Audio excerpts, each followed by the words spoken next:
연면 시비를 할 때 주의사항 5가지. 잎의 양분이 더 잘 남아있을 수 있도록 고추, 그 다음 고구마, 인삼, 그 다음 타작물입니다.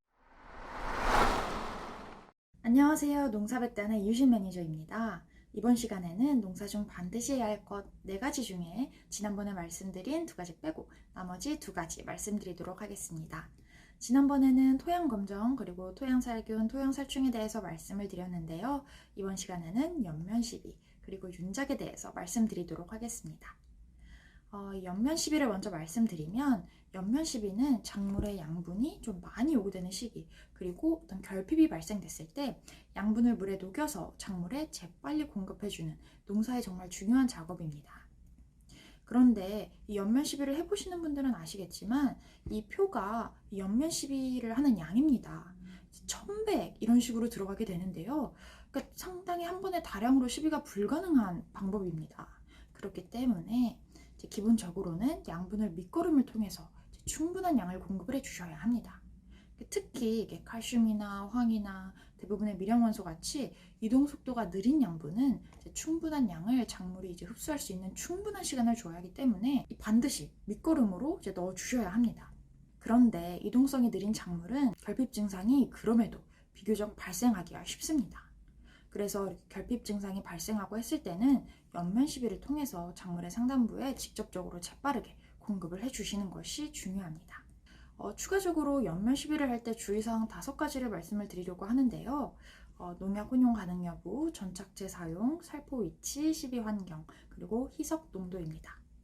먼저 농약 혼용 가능 여부 같은 경우에는 만약에 연면 시비를 할 때 나는 농약을 같이 그냥 섞어서 뿌리고 싶다 하시면 무조건 다 섞으시면 안 되고 이 뒤에 주의사항을 보셔서 농약 혼용 가부표를 반드시 확인하셔야 합니다. 그래서 이렇게 섞어도 되는 건지 확인을 하셔서 약해나 생리장애를 예방하시는 것이 중요합니다.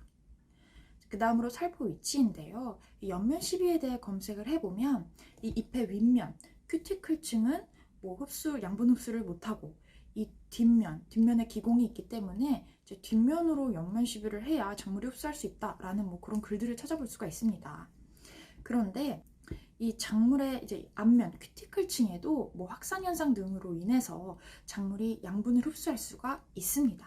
그렇기 때문에 너무 그 연면 시비를 하실 때 나는 꼭 아래에다 뿌려야 돼, 위에는 흡수가 아예 안 돼 라고 너무 강박관념이나 그런 거에 구애를 받으시기보다는 편하게 구애받지 않고 연면 시비를 해주시면 되겠습니다.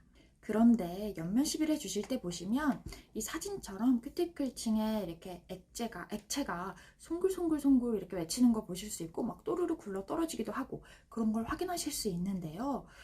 그런 거를 조금 더 방지하기 위해서 이 전착제를 주시면 아무래도 양분의 흡수 효율이 더욱 높아집니다. 그래서 연면 시비를 하실 때 이 전착제를 이용하셔서 좀 잎의 양분이 더 잘 남아있을 수 있도록 해주시는 것이 좋습니다. 양분의 흡수 효율을 높이는 방법이 또 있는데요. 바로 시비 환경을 잘 맞춰서 주시는 겁니다.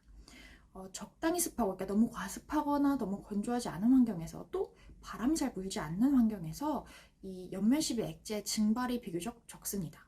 그렇기 때문에 작물이 잎을 통해서 양분을 흡수하기 좋은 환경이라서 이렇게 적당히 습하고 바람이 많이 불지 않는 환경일 때 연면 시비를 해주시는 것이 좋습니다. 근데 여기서 주의사항이 하나 있는데요. 제가 앞서 말씀드린 방법들이 잎의 양분이 더 잘 남아있고 또 잎이 양분을 더 잘 흡수할 수 있는 환경이다 보니까 이런 시비량을 제대로 지켜주지 않으시고 너무 과하게 시비하신다 하면 약해 등이 발생할 수 있습니다. 그렇기 때문에 반드시 이 시비량을 지켜주시는 것이 중요합니다. 그 다음 희석 농도 보시면 제가 좀 전에 말씀드렸듯이 과하게 시비가 들어가게 되면 이렇게 약해가 발생할 수 있습니다. 역삼투압 현상으로 인해서 이렇게 잎이 타들어가기도 하고 하는데요. 그래서 다시 한번 말씀드리지만 이 적절한 희석 농도를 꼭 지켜주시기 바랍니다. 그 다음은 윤작입니다. 윤작은 아시겠지만 서로 다른 작물을 이어서 재배를 하는 것인데요. 이 윤작의 효과로는 병해충 감소 그리고 토양 양분의 균형이 있습니다. 먼저 병해충 감소에 대해서 알아보도록 하겠습니다. 작물별로 더 잘 일어나는 어떤 병해충들이 있습니다. 보시면 수박은 전박이응의 뿌리옥 선충, 그리고 파는 파혹 진딧물, 배추는 배추 바구미, 이렇게 각각의 병해충들이 선호하는 작물들이 있습니다.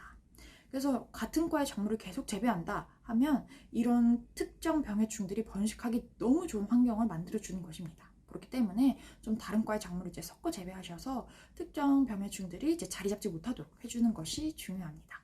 다른 과의 작물을 재배한다고 하더라도 이 양분적인 측면에선 좋지 않은 경우가 있는데요.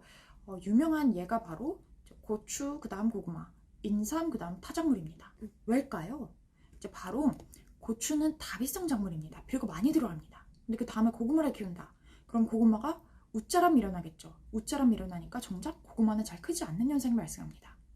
그리고 인삼을 보면 인삼은 몇 년간 시비를 하질 않습니다. 그래서 그 다음에 이제 대부분의 작물을 키우다 보면 아무래도 이 비분 부족 현상이 일어나겠죠. 그렇기 때문에 이제 생산성이 떨어지게 되겠죠. 그래서 서로 다른 과의 작물이라고 하더라도 전작기의 양분의 영향이 다음 작기에 영향을 끼칠 수 있습니다. 그래서 이 전작기의 토양 양분을 고려를 해서 다음 작기의 작물을 키우는 것이 중요합니다. 근데 여기서 팁을 하나 더 드리자면, 그러면 아무래도 전작기 양분의 영향을 최소화시키는 게 좋겠죠. 예를 들어 이 고추만 하더라도 다비성 작물이지만 이미 이 비분이 좀 많이 쓸려 내려갔다, 이 비분이 많이 없어졌다 하면 그 다음에 고구마를 키우더라도 웃자람이 덜 발생하겠죠.